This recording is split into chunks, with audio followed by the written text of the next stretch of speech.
How's it going, everybody? It's me, Waddles. Mobs, they not only make your world feel a little bit more alive, but if you know how to use them, they can be super useful too.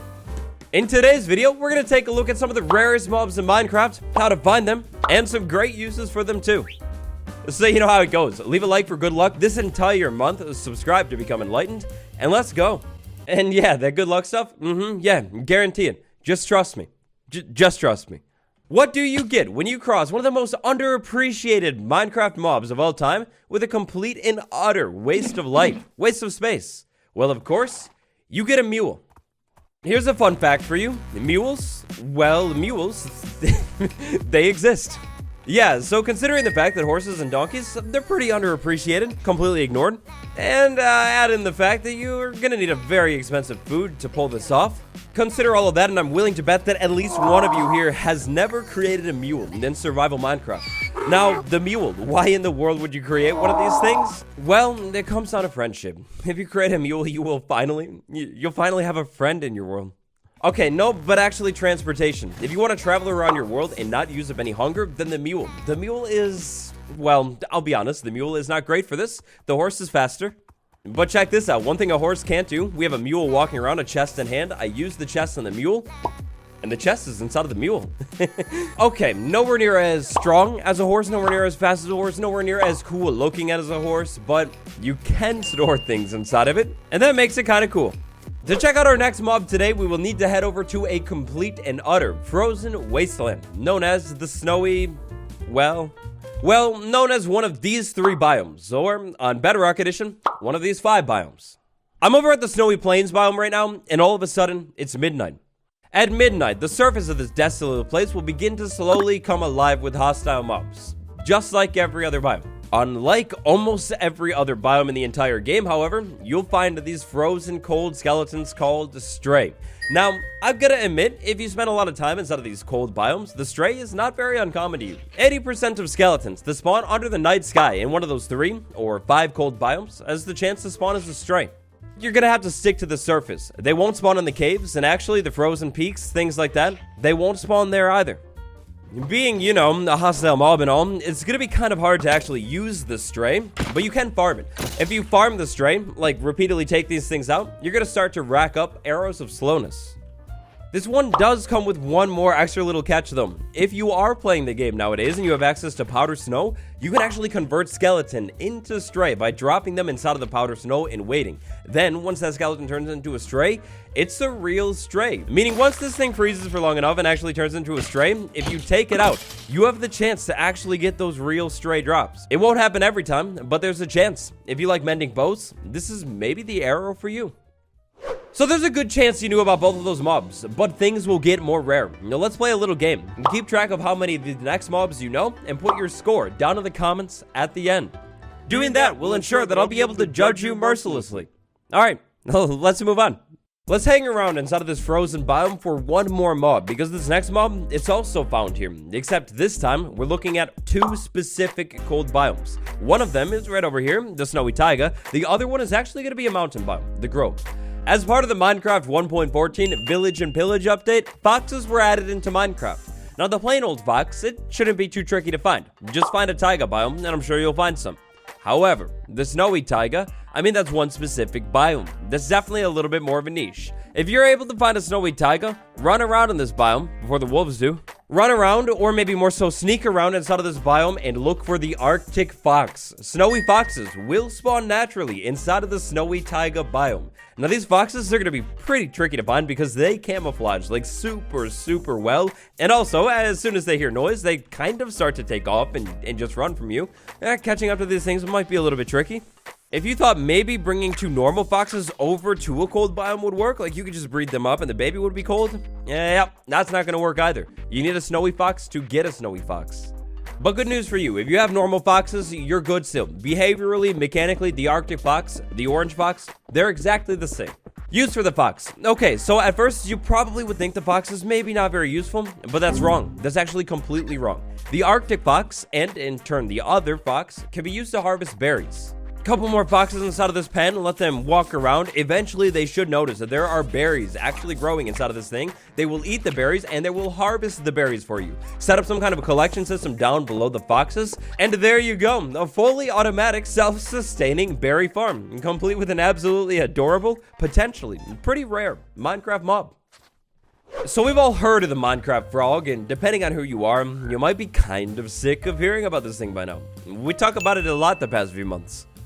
If that's you, well, bad news, because we're going to talk about it a little bit more. One of the rarest mobs in Minecraft 1.19 is actually going to come from these guys. So step 1, go into your world and find frogs. The color of the frog doesn't matter at all, just find the frogs. Then take the frogs and bring them over to one of the coldest biomes in the entire game.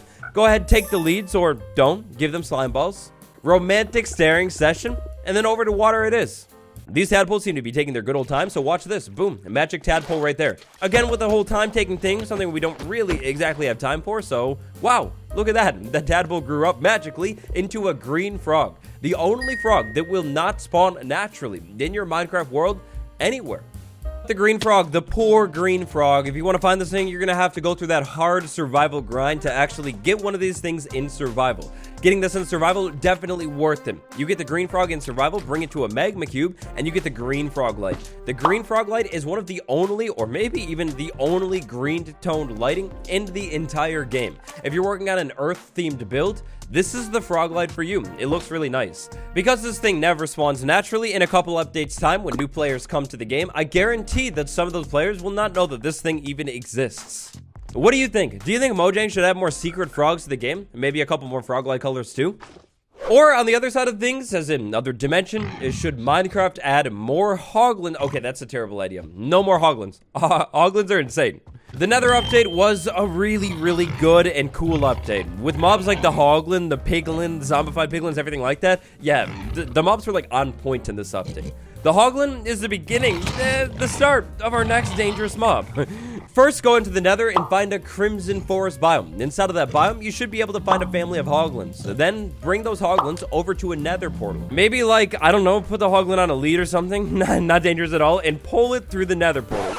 Pull it through the Nether portal. Get it to go into the, yeah, just go. Yeah, come on. Off the lead. In it, no, okay. Yep, this is gonna be a little bit dangerous. Do this with armor. Look, somehow you're gonna need to push this hoglin into the Nether portal, send it to the overworld, and then follow it to find a secret Minecraft mob. Once the hoglin is in the overworld, it will immediately begin shaking. It doesn't like it here. Give it a little bit of time, and it will automatically convert into a zoglin. Now, zoglins are so cool. I mean, look at the model of this thing. That back leg, it's ruined. It's a literal zombie pig that's giant and violent. Oh yeah, this thing is very violent. The zoglin will attack literally every single mob in the entire game. Well, almost every mob in the entire game. So clearly, sheep are not doing very well near the zoglin. Villagers, zoglins, yep, not friends either. Zombie, zoglins, also not very good friends. The only mobs that the zoglin will not attack in survival are the other zoglins, creepers, and ghasts. The zoglin will even attack the warden on sight, but so will the warden. If I were you, and I was considering creating a zoglin, setting it free in my world, I would recommend being careful. Because hoglins are so violent and dangerous, and in turn zoglins are too, this is probably something you won't really want to do.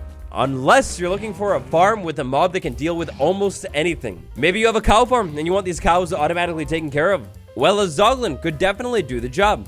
Aside from their potential usefulness inside of farms though, you should probably stay away from these things. They're dangerous. It's thundering. We should probably sleep. Unless, however, we're Waddle's making a video on the rarest mobs in Minecraft. Then this is perfect. We need to wait. Wait around in your survival world on the surface in a thunderstorm for long enough, and eventually a skeleton horse will spawn. Move up to the thing, and it multiplies. I feel like the skeleton horse is one of those mythical mobs. For the longest time, I always thought this thing was surely one of the best horses in the entire game. Like, you go through the trouble of actually finding one of these things, and then, oh boy, you're guaranteed, like, an amazing horse, right? Pair the difficulty in actually finding this thing with the fact that you're gonna have to take it on in a thunderstorm before it despawns. Also with the fact that you need to take the skeleton off of the top of the horse and not hit the horse. And yeah, you know, pair that difficult process in actually getting this thing, and it seems like you got the perfect setup for one of the best horses in the game, right? Well, that's the thing. The skeleton horse that you get from the skeleton trap, yeah, you don't have to tame it, but It's not very good at all. For starters, the skeleton horse is the only horse in survival Minecraft that can wear armor. You know how you could usually take horses and breed them together and make the horses better? Well, yeah, no, that doesn't work like that. No armor, no breeding, and to make things even worse, the amount of health that a skeleton horse has, it's not even very good either. Aesthetically, this thing's great though. It's one of the rarest mobs in Minecraft. Easily. Next up, the colorful warm ocean biome to check out one of the coolest, most colorful Minecraft caves and cliffs mobs, the axolotl. Alright, you probably saw this one coming if you've been in the community since the development of the caves and cliffs update. Statistically speaking, the rarest mob in the entire game might belong to the axolotl species. In Minecraft, you'll be able to find axolotls naturally spawning inside of the lush caves biome. When they naturally spawn, they'll come in 4 colors. We've got the pink axolotl, the brown axolotl, the cyan axolotl, and my favorite so far, the yellow axolotl. But as I'm sure you've heard, there is one more type of axolotl. To go ahead and get this thing in creative Minecraft, speed it up a little bit, we use this command right here. I'm in creative Minecraft. Why speed it up, you ask? Well, it's pretty simple, you see? Because this mob will not naturally spawn. You will have to breed axolotl repeatedly, like literally for days on end. Then you'll go crazy doing it. Yeah, it can't be that bad, right? I mean, you just breed the axolotl. Take it to a warm ocean. There's fish everywhere, right? Not that bad. Well, 1 in 1,200. Yeah, like 1/1200. 1 in 1,200 chance that the axolotl, when breeding, will randomly mutate to this blue-orange color right here. Now, oh boy, so rare. This thing has to have buffed up stats. Maybe it's stronger or something like that, right? Right? Right? Right? I don't hold any resentment towards that mob at all. I didn't spend a bunch of time in WoW World just to grind that thing. No resentment. Anyways, moving on. Next stop, jungle. And would you take a look at that? The warm ocean next to the jungle. Nothing is a coincidence. Even more crazily, would you take a look at this? A brown panda sitting up on top of the tree, overlooking the jungle, ruling this entire place. Definitely natural. Definitely natural. A brown panda. The devs honestly outdid themselves with the panda breeding mechanics in the 1.14 update. Pandas have different personalities in Minecraft. Down there we have rolling pandas, which are the playful ones. Over here we have a sick looking one, that's a weak one. Back there an aggressive one, and then even more rarely, most rarely of all, the brown panda. So panda breeding mechanics, there's like genetics and all this stuff. We have a main gene and we have a hidden gene. To get the brown panda, we need both the genes to be brown. The hidden gene is hidden. The main gene is usually very apparent. Like, you have angry eyebrows, that means it's aggressive. It rolls around all of the time continuously, that means it's playful. It looks sick, well, that means it's stressed out. It's worried. I mean, look at that guy. It feels so bad for it. But here's the thing. There's a normal panda too. You can have a panda spawn sometimes that literally just looks like a panda, like that right there. That means the main gene is just normal. But check this out. Let's say we had our main gene as brown and the hidden gene is literally anything else. Well, then our panda, our once playful panda friend, will just default to this plain panda right here. Look, the panda breeding mechanics have a lot of depth to them, and I won't be able to get to all of them in this video, but basically, long story short, it's a lot of panda breeding repeatedly and kind of just guessing, hoping that eventually, just maybe eventually, you get this really rare type of panda. Now, the downside of this rare type of panda is, aside from the color, which is really cool, it doesn't actually, it doesn't do anything. I mean, sure, like, you can feed it bamboo, you know, like, you give it the bamboo and it'll eat it, just like all of the other pandas, but, like, the other pandas have these really interesting personalities, where, like, aggressive ones will defend pandas, the weak ones spit out slime balls. The brown panda, I mean, I guess it's just a normal panda, which is cool, but that's it. Why are the pandas putting their, why is that in the air? That's not right. I think that's going to be enough mobs for today. Minecraft's rarest mobs, or some of them. Be honest, did you know them all, and what they're used for, and how to get them? If you enjoyed this video, I would appreciate a quick like if you haven't yet. Subscribe for more Minecraft Big Brain. Big shout out Patron Gang, Archangel, Ground Crazy May, and Lord Zenerum. Thank you for the support. Thanks for watching, everybody. This has been me, Waddles. Hope you enjoyed. I'll see you tomorrow. Goodbye, everyone.